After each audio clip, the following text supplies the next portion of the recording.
नमस्कार, आप देख रहे हैं न्यूज समय तक और मैं हूं आपके साथ अमन त्रिवेदी। आइए नजर डालते हैं आज की ताजा खबरों पर। नमस्कार दोस्तों, स्वागत है आपका आज के मुख्य समाचारों में। यहां पर आपको देखने को मिलेंगे आज की तमाम बड़ी खबरें मुख्य समाचार ब्रेकिंग न्यूज अपडेट्स के रूप में। चलिए दोस्तों, जान लेते हैं आज की पहली बड़ी खबर। राहुल गांधी ने गोल्डन टेंपल में टेका माथा, लंगर हॉल में झूठे बर्तन धोने की सेवा की, रात अमृतसर में ही रुके। जी हां दोस्तों, कांग्रेस नेता राहुल गांधी ने सोमवार को अमृतसर पहुंचकर गोल्डन टेंपल में माथा टेका। इसके बाद लंगर हॉल में झूठे बर्तन धोने की सेवा की। दोस्तों, काफी समय से गोल्डन टेंपल में ही रुके हुए हैं। राहुल गांधी शाम को फिर दरबार साहिब में सेवा करने आ सकते हैं। इस दौरान उन्होंने सिर पर नीले रंग का पटका भी पहना हुआ है। इससे पहले जब वे भारत जोड़ो यात्रा के वक्त आए थे तो पगड़ी पहनी थी। दरअसल दोस्तों, आपकी जानकारी के लिए बता दें, राहुल गांधी रात का स्टे अमृतसर में ही करेंगे। इससे पहले उनके रुकने के लिए सराय में इंतजाम किए गए थे, लेकिन सुरक्षा कारणों से इसे रद्द करना पड़ा। अब वे एक होटल में रुकेंगे। सूत्रों के मुताबिक राहुल गांधी सुबह दरबार साहिब में होने वाली पालकी साहिब की समागम में भी शामिल हो सकते हैं। इसके बाद दोस्तों, अगली बड़ी खबर। जातीय गणना के आंकड़े जारी करने वाला बिहार पहला राज्य। 36% अत्यंत पिछड़ा वर्ग, ओबीसी 27%, यादव 14%, ब्राह्मण ठाकुर 3%, सबसे कम कायस्थ 0.60%। जी हां दोस्तों, बिहार सरकार ने सोमवार को जातीय गणना के आंकड़े जारी कर दिए हैं। इसके साथ ही बिहार जातीय गणना के आंकड़े जारी करने वाला पहला राज्य बन गया है। इसमें अत्यंत पिछड़ा वर्ग 36%, अन्य पिछड़ा वर्ग यानी कि ओबीसी 27%, सबसे ज्यादा 14.26% यादव हैं, ब्राह्मण 3.65%, राजपूत यानी कि ठाकुर 3.45% हैं। सबसे कम संख्या कायस्थों की है जो कि 0.60% है। दोस्तों, सीएम नीतीश कुमार ने सोमवार को जारी की गई जातीय गणना रिपोर्ट का विवरण साझा करने के लिए मंगलवार को सर्वदलीय बैठक भी बुलाई है। उन्होंने राज्य की 9 पार्टियों से इस बैठक में हिस्सा लेने का आग्रह किया है। उन्होंने कहा है कि सरकार जातीय गणना और सर्वेक्षण की विस्तृत जानकारी देगी। इसके बाद दोस्तों, अगली बड़ी खबर। भारतीय अरबपति हरपाल समेत 6 की प्लेन क्रैश में मौत। उनका बेटा भी विमान में सवार था। हरारे से मुओवा जा रहा था एयरक्राफ्ट। जी हां दोस्तों, भारतीय अरबपति हरपाल रंधावा की जिम्बाब्वे में मिड एयर प्लेन क्रैश में मौत हो गई। वो 60 साल के थे। प्लेन में उनके बेटे आमिर 22 समेत कुल 6 लोग सवार थे। सभी की इस दुर्घटना में जान चली गई। सिंगल इंजन वाला सेसना 206 एयरक्राफ्ट हरारे से मुरोवा जा रहा था। क्रैश की वजह टेक्निकल फॉल्ट को बताया जा रहा है। दोस्तों, हरपाल रंधावा माइनिंग कंपनी जियोजिम के मालिक हैं। यह कंपनी सोना, कोयला, निकल और तांबे का उत्पादन करती है। रंधावा के परिवार ने 4 अक्टूबर 2023 को उनके और उनके बेटे आमिर के लिए मेमोरियल सर्विस का आयोजन किया था। इसमें उनके सभी दोस्तों और अन्य लोगों को इनवाइट किया है। यह प्रोग्राम हरारे के रेंट्री में होगा। इसके बाद दोस्तों, अगली बड़ी खबर। नोबेल प्राइज 2023, कोविड की वैक्सीन बनाने वाले वैज्ञानिकों को मिला मेडिसिन का नोबेल पुरस्कार। जी हां दोस्तों, कोविड-19 महामारी को रोकने के लिए mRNA वैक्सीन विकसित करने वाले वैज्ञानिकों कैटेलिन कैरिको और डू विजमैन को चिकित्सा का नोबेल पुरस्कार मिला है। इस वैक्सीन के जरिए इन दोनों वैज्ञानिकों ने दुनिया भर की सोच बदल दी। दुनिया भर के वैज्ञानिक शरीर में होने वाले इम्यून सिस्टम के एक्शन और रिएक्शन को और ज्यादा समझ पाए थे। दोस्तों, कैटेलिन कैरिको का जन्म 1955 में हंगरी के जोलनोक में हुआ था। उन्होंने 1982 में जैगेड यूनिवर्सिटी से पीएचडी की। इसके बाद हंगेरियन एकेडमी ऑफ साइंसेज में पोस्ट डॉक्टोरल की फेलोशिप को भी पूरा किया। इसके बाद उन्होंने फिलाडेल्फिया के टेम्पल यूनिवर्सिटी में अपना पोस्ट डायरेक्टोरल रिसर्च पूरा किया। इसके बाद दोस्तों, अगली बड़ी खबर। मोदी बोले कुछ लोगों को भारत के विकास से नफरत। कहा विकास विरोधी जात पात के नाम पर लोगों को बांटते थे, आज भी यही हो रहा है। जी हां दोस्तों, उधर बिहार में जातिगत जनगणना के आंकड़े जारी हुए। इधर ग्वालियर में प्रधानमंत्री मोदी ने जात पात के नाम पर लोगों को बांटने का आरोप लगाते हुए विपक्ष पर हमला किया। मोदी ने कहा कि विकास विरोधी तब भी गरीबों की भावनाओं से खेलते थे और आज भी वे गरीबों की भावनाओं से खेलते हैं। वो तब भी जात पात के नाम पर लोगों को बांटते थे और आज भी यही पाप कर रहे हैं। ग्वालियर पहुंचे प्रधानमंत्री ने 19,000 करोड़ से ज्यादा के प्रोजेक्ट का भूमि पूजन और लोकार्पण किया। उन्होंने कहा कि यह डबल इंजन की सरकार का परिणाम है कि आज मध्य प्रदेश के लोगों का भरोसा डबल इंजन वाली सरकार पर है। बीते सालों में हमारी सरकार मध्य प्रदेश को बीमारू राज्यों से देश के टॉप 10 राज्यों में ले आई है। यहां से हमारा लक्ष्य एमपी को देश के टॉप 3 राज्यों में ले जाने का है। आपका एक वोट मध्य प्रदेश को टॉप 3 में पहुंचाएगा।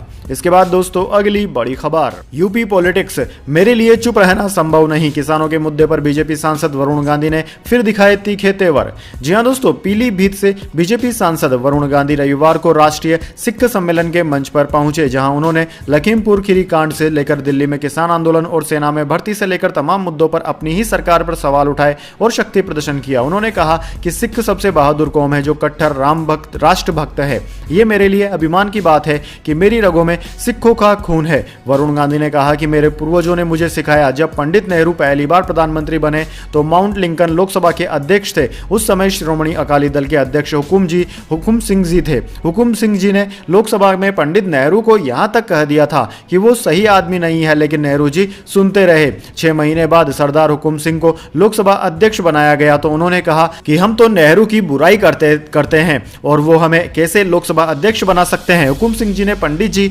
से कही तो उन्होंने कहा कि मैंने आपके भाषण से सुनकर इसे सीख लिया है और अपने आप को सुधारा है।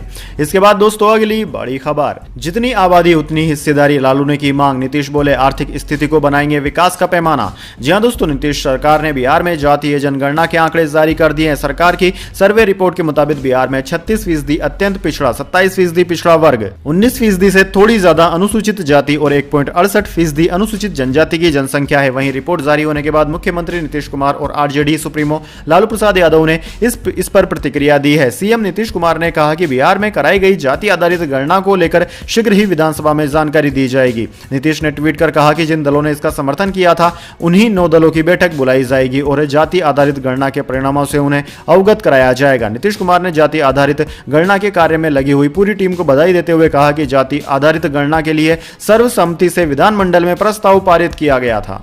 इसके बाद दोस्तों अगली बड़ी खबर, अमेज़न में 7 दिन में 100 डॉल्फिन की हुई मौत, इन्हें दूसरे तालाबों में शिफ्ट किया जा रहा। पानी का तापमान 40 डिग्री से भी ज्यादा हुआ। जी हां दोस्तों, ब्राजील के अमेज़न इलाके में ऐतिहासिक सूखा पड़ रहा है। यहां तालाबों और झीलों में पानी का तापमान रिकॉर्ड स्तर पर पहुंच गया है। कुछ जगहों पर पानी का तापमान 102 डिग्री फ़ारेनहाइट यानी कि 40 डिग्री सेल्सियस से भी ज्यादा हो गया है। इस बीच पिछले 7 दिनों में यहां की लेक टेफे में 100 से ज्यादा डॉल्फिन मरी हुई मिली है। वैज्ञानिकों ने इसे असामान्य बताया। उनके मुताबिक झील का तापमान और अमेज़न में पड़ा ऐतिहासिक सूखा इसका कारण हो सकता है। दुनिया का सबसे बड़ा जलमार्ग अमेज़न नदी इस समय शुष्क मौसम के दौर से गुजर रही है। इसका असर नदी में रहने वाले जीवों पर भी पड़ रहा है। दोस्तों CNN की रिपोर्ट के मुताबिक डॉल्फिन्स को बचाने के लिए उन्हें दूसरी झीलों और तालाबों में शिफ्ट किया जा रहा है जहां पानी कम गर्म है। इस काम में लगे रिसर्चर के मुताबिक ये आसान नहीं है। इन्हें शिफ्ट करने से पहले यह देखना पड़ता है कि दूसरी नदी में किसी तरह का खतरनाक वायरस और टॉक्सिक मटेरियल तो नहीं है।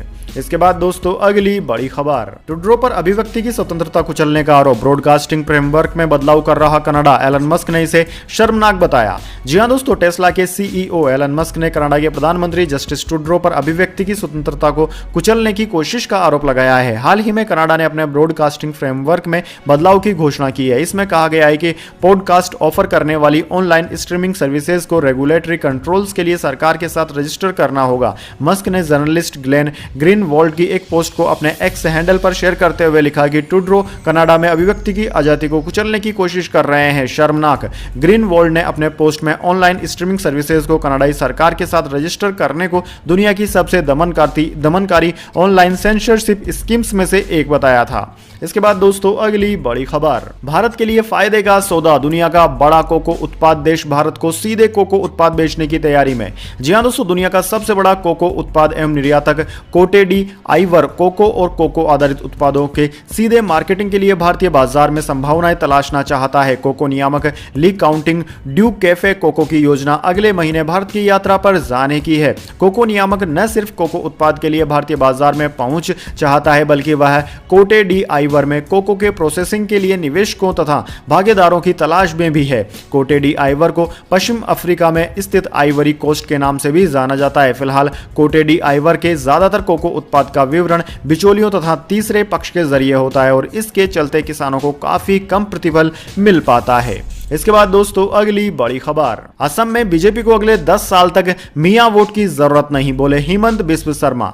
जी हां दोस्तों, असम के मुख्यमंत्री हिमंता बिस्व शर्मा ने रविवार को कहा कि बीजेपी को अगले 10 सालों तक 4 इलाकों में मियां भाइयों के वोट की तब तक जरूरत नहीं जब तक वो बाल विवाह की प्रथा छोड़कर खुद में सुधार नहीं कर लेते। हालांकि उन्होंने यह भी कहा कि मियां लोग उनका प्रधानमंत्री नरेंद्र मोदी और बीजेपी का समर्थन करते हैं। समाचार एजेंसी PTI के मुताबिक उन्होंने कहा कि बीजेपी जन कल्याण करेगी और वे हमारा समर्थन समर्थन करेंगे, लेकिन उन्हें हमें वोट देने की जरूरत नहीं है। हमारा समर्थन करने में कोई बुराई नहीं है। उन्हें हिमंत बिस्व शर्मा, नरेंद्र मोदी और बीजेपी के लिए जिंदाबाद के नारे लगाने दें। असम के मुख्यमंत्री ने एक सवाल का जवाब देते हुए कहा कि जब चुनाव आएगा तो मैं खुद उनसे कहूंगा कि वो हमें वोट न दें। जब आप परिवार नियोजन का पालन करेंगे, बाल विवाह रोकेंगे और कट्टरवाद छोड़ देंगे, तब आप हमें वोट दें। इसे पूरा करने में 10 साल लग जाएंगे। ऐसे में हम अभी नहीं 10 साल बाद वोट मांगेंगे।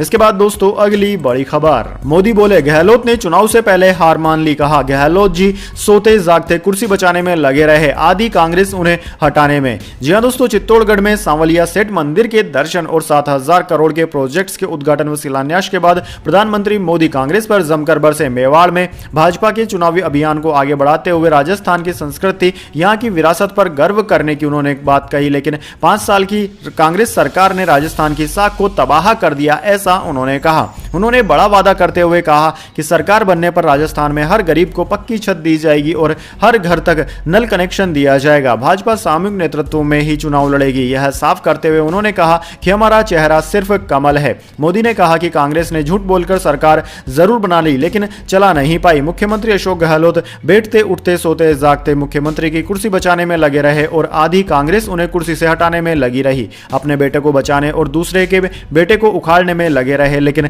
लूट मचाने के नाम में पूरी कांग्रेस में सहमति रही। इसके बाद दोस्तों जाने अगली बड़ी खबर, लेकिन उससे पहले मेरी आपसे एक छोटी सी रिक्वेस्ट है। अगर दोस्तों आपको अभी तक हमारी न्यूज पसंद आई है तो इसे एक छोटा सा लाइक जरूर दे दीजिए, और अगर आपको पसंद नहीं आई है तो बेशक आप डिसलाइक भी कर सकते हैं, लेकिन दोस्तों लाइक और डिसलाइक जरूर कीजिए, क्योंकि दोस्तों यही हमारी मेहनत का फल होता है और इसी से हमें पता चलता है कि आपको हमारी वीडियोस पसंद आ रही है या नहीं। तो चलिए दोस्तों जान लेते हैं आज की अगली बड़ी खबर। हीरा खरीदना हुआ सस्ता, पूरी दुनिया में डायमंड की कीमतों में आई भारी गिरावट। जी हां दोस्तों, पूरी दुनिया में कच्चे हीरे की कीमतों में गिरावट देखने को मिली है। इसका सबसे बड़ा कारण यह है कि महामारी के बाद से कई कंज्यूमर्स ने लग्जरी आइटम से दूरी बना ली है। जिमिस की ग्लोबल रफ डायमंड इंडेक्स के अनुसार कीमतें एक साल में सबसे कम है, और वही CNN का कहना है कि इंडस्ट्रियलिस्ट ये मानते हैं कि हीरो की कीमतों में आई गिरावट की वजह आभूषण की बिक्री में गिरावट है। ऐसी उम्मीद लगाई जा रही है कि साल 2021 और 2022 के मुकाबले इस साल बाजार में नरमी देखने को मिल सकती है, जिससे आने वाले सालों में कच्चे हीरे की कीमतों में सुधार हो सकता है। इसके बाद दोस्तों अगली बड़ी खबर, दिल्ली पुलिस ने पकड़ा ISIS आतंकी। NIA ने सिर पर रखा था 3 लाख रुपए का इनाम, पुणे से भागकर राजधानी में छिपा था दहशतगर्द।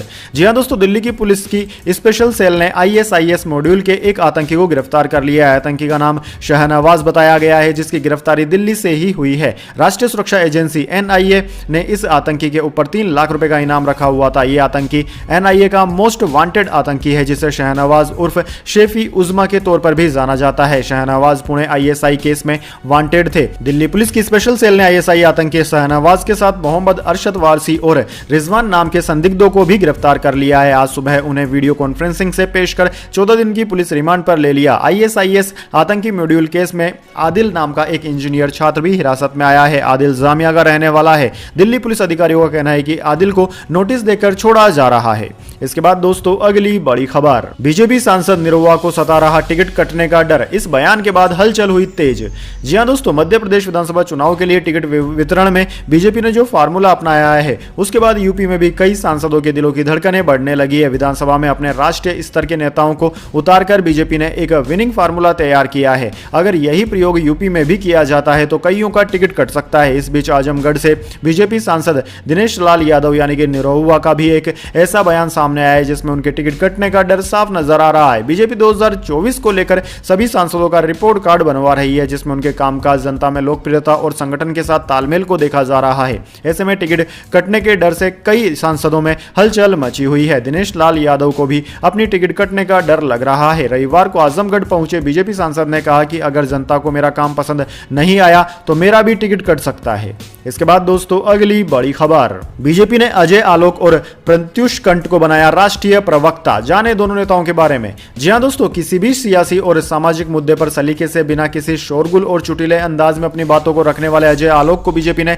लोकसभा चुनाव से पहले बड़ी जिम्मेदारी दी है। सोमवार को पार्टी ने उन्हें राष्ट्रीय प्रवक्ता नियुक्त कर दिया है। जून 2022 तक वह जनता दल यूनाइटेड JDU के प्रवक्ता रहे थे। आलोक ने JDU के बीजेपी से गठबंधन तोड़ राष्ट्रीय जनता दल के साथ सरकार बनाने के बाद पार्टी लाइन से परे बयानबाजी शुरू कर दी थी। इसके बाद पार्टी ने उन्हें दरकिनार कर दिया था। तब उन्होंने बीजेपी की सदस्यता ले ली थी। पार्टी की ओर से गाहे बगाहे विभिन्न टीवी डिबेट में वह शामिल होते रहे हैं। इसी साल अप्रैल महीने में बीजेपी की सदस्यता लेने वाले आलोक को महज 6 महीने के भीतर राष्ट्रीय प्रवक्ता नियुक्त कर दिया गया है। इसके अलावा दोस्तों बीजेपी ने दिल्ली के नेता प्रत्युष कंठ को भी राष्ट्रीय प्रवक्ता नियुक्त किया है। कंठ पहले कांग्रेस में थे।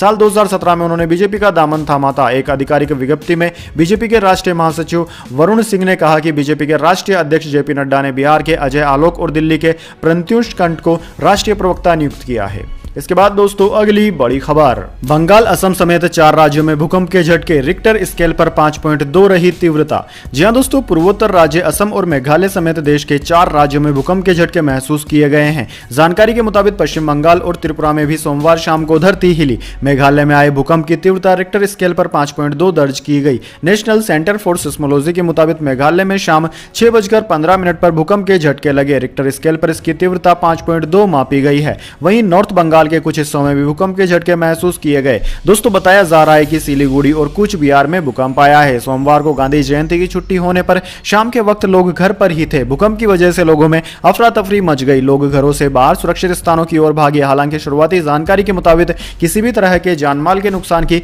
कोई खबर फिलहाल नहीं मिली है। इसके बाद दोस्तों अगली बड़ी खबर, हम किसी के खिलाफ नहीं, हमारी लड़ाई तो। पंजाब सीएम भगवंत मान के बचाव में उतरे अरविंद केजरीवाल। जी हां दोस्तों, दिल्ली के मुख्यमंत्री अरविंद केजरीवाल ने आम आदमी पार्टी सहयोगी और पंजाब के सीएम भगवंत मान का पूरा समर्थन किया है। कांग्रेस विधायक सुखपाल सिंह खेरा की गिरफ्तारी को लेकर भगवंत मान को आलोचनाओं का सामना करना पड़ रहा है। मान के बचाव में उतरे केजरीवाल ने कहा कि पंजाब सरकार और पंजाब पुलिस ने जिस तरह से नशे के खिलाफ जंग छेड़ी है उसकी चर्चा पूरे देश में हो रही है। हम किसी के खिलाफ नहीं है और हमारी किसी पार्टी या व्यक्ति से कोई लड़ाई भी नहीं है। हमारी लड़ाई सिर्फ नशे से है। केजरीवाल ने पटियाला में एक बड़ी सभा को संबोधित करते हुए कहा कि 3-4 दिन पहले एक बड़ा आदमी ड्रग तस्करी में पकड़ा गया। उनकी गिरफ्तारी के बाद सभी राजनीतिक दलों ने भगवंत मान के खिलाफ बयान दिए। उनकी पार्टी के नेता सवाल कर रहे हैं कि भगवंत मान ने ऐसा कदम क्यों उठाया। मैं सभी को बताना चाहता हूं कि हम किसी भी पार्टी या नेता के खिलाफ नहीं हैं, हम सिर्फ ड्रग और ड्रग तस्करी के खिलाफ हैं। इसके बाद दोस्तों अगली बड़ी खबर, स्पीड से आ रही थी वंदे भारत ट्रेन, एन वक्त पर पटरी पर दिखे पत्थर, ड्राइवर ने बचाई यात्रियों की जान। जी हां दोस्तों, राजधानी को जोड़ने के लिए राजस्थान में तीसरे नंबर पर शुरू हुई उदयपुर जयपुर वंदे भारत ट्रेन का आज बड़ा हादसा होते होते टल गया। यहां उदयपुर से निकलने के बाद चित्तौड़गढ़ जिले में गंगरार स्टेशन के आगे चलते ही ट्रैक पर किसी के द्वारा बड़े पत्थर बिछाए गए। ड्राइवर की सूझबूझ रही कि उसने समय रहते ब्रेक लगा दिए, जिससे हादसा टल गया। अब मामले की पूरी जांच रेलवे पुलिस फोर्स चित्तौड़गढ़ द्वारा की जा रही है। दरअसल दोस्तों उदयपुर जयपुर वंदे भारत ट्रेन हाल ही में 24 सितंबर को प्रधानमंत्री मोदी द्वारा हरी झंडी दिखाकर रवाना की गई थी। इसके साथ ही देश में वंदे भारत ट्रेनों की संख्या 9 हो गई है। दोस्तों वंदे भारत ट्रेन मंगलवार को छोड़कर पूरे सप्ताह में सुबह अपने तय समय पर निकलती है और दोपहर तक जयपुर पहुंच जाती है। इसी बीच आज यह हादसा होते होते टल गया।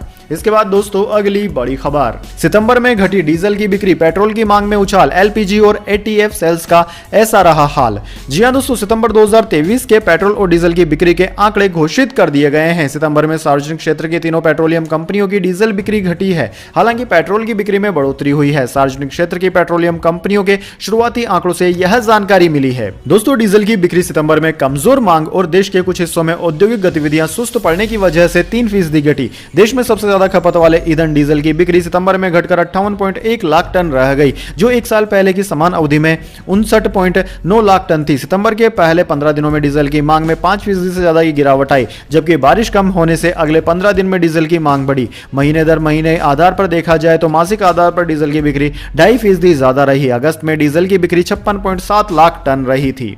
इसके बाद दोस्तों अगली बड़ी खबर, गूगल बंद कर रहा है जीमेल का 10 साल पुराना फीचर, अगले साल 2024 से नहीं कर पाएंगे एक्सेस। जी हां दोस्तों, गूगल अपनी सर्विस का एक और फीचर को खत्म करने की तैयारी कर रहा है। कंपनी ने ऐलान कर दिया है कि जीमेल के बेसिक HTML व्यू को जनवरी 2024 से बंद कर दिया जाएगा। जिन लोगों को नहीं मालूम है उन्हें बता दें कि दोस्तों जीमेल का बेसिक HTML व्यू यूजर्स को अपने ईमेल को बिना किसी परेशानी के देखने की अनुमति देता है। जीमेल का यह फीचर 10 साल से भी ज्यादा पुराना है। गूगल ने अपने सपोर्ट पेज को अपडेट कर दिया है, जिसे डेडलाइन खत्म होने के बाद जीमेल अपने आप स्टैंडर्ड स्टैंडर्ड व्यू पर स्विच हो जाएगा। कंपनी ने जीमेल यूजर्स को इसकी जानकारी देने के लिए एक नोटिफिकेशन भी ईमेल पर भेजा है। कंपनी ने ईमेल में लिखा है कि डेस्कटॉप वेब और मोबाइल वेब के लिए जीमेल बेसिक HTML व्यू जनवरी 2024 की शुरुआत से डिसेबल हो जाएगा। दोस्तों आपकी जानकारी के लिए बता दें, जब यूजर्स HTML वर्जन को इस्तेमाल करने की कोशिश करते हैं तो गूगल एक मैसेज दिखाता है जिसमें कहा गया है कि वर्जन को धीमे कनेक्शन और पुराने ब्राउजर के लिए डिजाइन किया गया है और आपसे यह कंफर्म करने के लिए कहता है कि आप स्टैंडर्ड वर्जन का इस्तेमाल नहीं करना चाहते हैं। पीएम मोदी ने राजघाट पहुंचकर राष्ट्रपिता महात्मा गांधी को दी श्रद्धांजलि, कहा उनकी कालजयी शिक्षाएं हमें राह दिखाती हैं। हरियाणा के सीएम मनोहर लाल खट्टर का बड़ा ऐलान, बीपीएल परिवारों को दी राहत, अब गरीबों को मिलेगा 2 लीटर सरसों का तेल, बिजली बिल का स्लैब खत्म। 2024 के चुनाव से पहले कांग्रेस ने किया बड़ा फेरबदल, पवन बंसल की जगह अजय माकन को बनाया गया पार्टी का कोषाध्यक्ष। राजस्थान भाजपा प्रत्याशियों की पहली सूची का काउंटडाउन हुआ शुरू, सीईसी की बैठक में 39 सीटों पर लगी मुहर। बैठक के बाद अलग अलग लोगों ने अलग अलग अनुमान लगाने किए शुरू। एलोन मस्क ने ट्रूडो सरकार के खिलाफ खोला मोर्चा, ऑनलाइन स्ट्रीमिंग सर्विस के रेगुलेशन पर जताई नाराजगी। आंध्र प्रदेश में ग्रामीण खेलों को बढ़ावा देने के लिए जल्द लॉन्च होगा आधुधाम आंध्र कार्यक्रम। देश में गेहूं पैदावार का मिला नया लक्ष्य, अब 114 मिलियन टन की ओर बढ़े कदम। अमेरिका में बैठे गोल्डी बराड़ और गुजरात जेल में बंद लॉरेंस बिश्नोई ने सोनीपत में मानजोत की कराई हत्या, पूछताछ में हुआ खुलासा। भावुक हुए मध्य प्रदेश के सीएम शिवराज सिंह चौहान, कहा जब मैं चला जाऊंगा तब बहुत याद आऊंगा, मेरे जैसा भैया नहीं मिलेगा।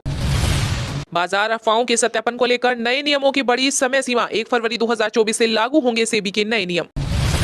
भाई से जुड़े सनातन धर्म विवाद के बीच सतनाथन मंदिर पहुंची तमिलनाडु सीएम स्टालिन की बेटी सेथम राय की भगवान की पूजा अर्चना। एनआईए के मोस्ट वांटेड आतंकी शहनवाज उर्फ सैफी उज्जैमा को दिल्ली पुलिस स्पेशल सेल ने पकड़ा, एनआईए ने रखा था 3 लाख रुपए का इनाम। दिल्ली हाईकोर्ट ने व्हाट्सएप को दिया कुछ मोबाइल नंबरों को बंद करने का आदेश, कॉपीराइट उल्लंघन का है मामला। बिहार की पूर्व मंत्री परवीन अमानुल्लाह का हुआ निधन, नोएडा स्थित आवास पर ली अंतिम सांस। हरियाणा में फिलहाल खबर में इतना ही, तब तक के लिए देखते रहिएगा न्यूज समय तक और दीजिए यानी हमें यानी कि अमन त्रिवेदी को इजाजत। नमस्कार।